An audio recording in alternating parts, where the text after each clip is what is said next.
que el tema lleva varias décadas entre los artículos más leídos de administración y liderazgo, algunos clientes me siguen solicitando orientación al respecto, porque cada vez más se van dando cuenta que la implementación de sus iniciativas de cambio no se realizan con la celeridad requerida. Como diseño cada asesoría en función de los dilemas particulares de cada caso, suelo entrevistar a algunos de los ejecutivos clave para detectar los síntomas de su problema. Lo más común que me he encontrado es que no se dan cuenta que el problema empieza en ellos, dado que para vencer la resistencia al cambio de los colaboradores es necesario que cambien su forma de tratar las iniciativas de cambio. Nadie se resiste al cambio. Las personas se resisten a ser cambiadas. John Carter, en su libro El líder del cambio. El inicio de mi asesoría suele ser una sesión de sensibilización e información que puede durar desde 4 horas hasta 16 horas, dependiendo del nivel que tenga el cliente y el tamaño de su necesidad. En esa sesión les comparto lo básico del tema, que todo cambio se debe a que hay un problema o una oportunidad de mejora, y que debe existir con claridad cuál es el subsistema propietario de la situación. Es decir, quién o quiénes van a actuar para lidiar con ese problema o cambio deseado. Por lo general, los jefes o jerarquías, aunque intervengan en algunas partes importantes del proceso, no son las personas que llevarán a cabo las acciones para realizar los cambios. El subsistema propietario, por lo general, está formado por personal más operativo. Esta parte se logra mediante una clarificación de los roles organizacionales, aplicando una metodología que les presento mediante mi video de YouTube, la administración por contribuciones, seguida con algunos ejemplos prácticos de su empresa.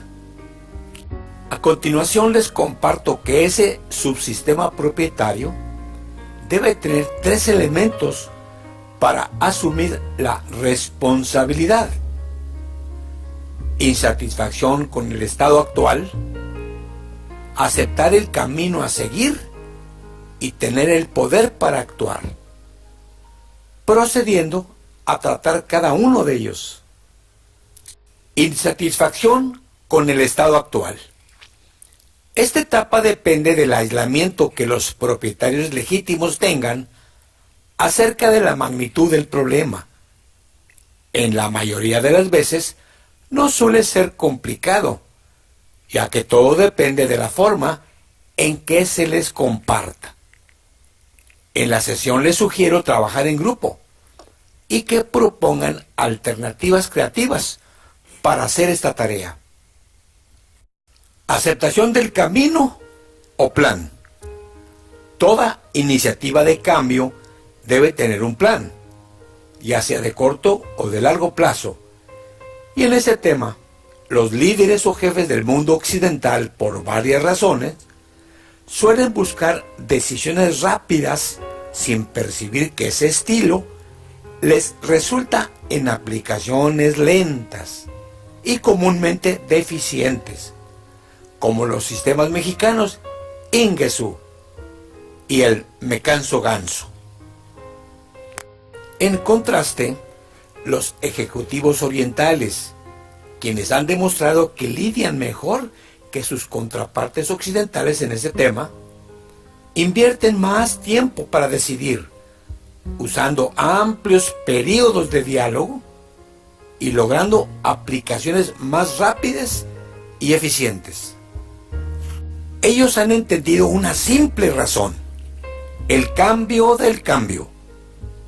O sea, la variabilidad que toda empresa enfrenta, haciendo que siempre se presenten sorpresas a la hora de realizarlo. Es decir, saben que se deben intentar hacer buenos planes, pero que no existen los planes perfectos por esa situación. Lo que buscan es la aceptación del cambio. Al llegar a esta etapa, mis clientes comprenden que se hace mandatoria la evolución de su sistema de planeación hacia otro que sea realmente participativo.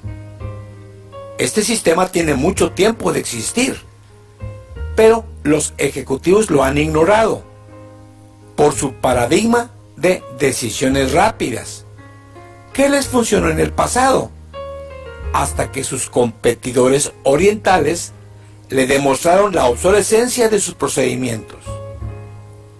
Para cerrar este segundo elemento, les proyecto mi video del YouTube, la planificación participativa, y lo dialogamos con el grupo completo. Finalmente, el poder para actuar o empowerment está limitado por el estilo gerencial en la organización, el cual se detecta por los procedimientos rutinarios de la empresa.